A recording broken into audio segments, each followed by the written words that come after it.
Ate, paluto ko ng burger. Ilan? Magkano yun? 35. Ay, ang mahal naman. Huwag na. Eh, aray, siomay na lang. O, 5 piso isa.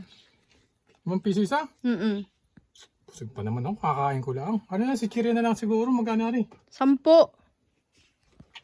Eh, kakain ko lang. Busog ako. Huwag na lang. Ano ba talaga gusto mo? Lahat na lang ng paninda ko, tinanong mo kung magkano, tapos hindi ka naman bibili. Magpapalit lang ako, ate. Ako'y maghahulog ng wifi dyan sa baba. Ba rin naman. Wala akong panghulog. Oh, naari. Ano, are? Barya! Ba't puro barya? Abay, sabi mo barya. Wala bagang papel. Papel. Sigurado ka papel. Papel, Oh, siyempre. papel. Anong gagawin ko dito sa papel? Nahanap mo papel, naghanap ka ng barya, binigyan ka ng barya. Ngayon naman naghahanap ka ng papel, binigyan ka ng papel. Ayaw mo pa din. Ang ibig ko sabihin, yung papel na pera, hindi ito. Ay, bahala ka wag naman na dyan. nga.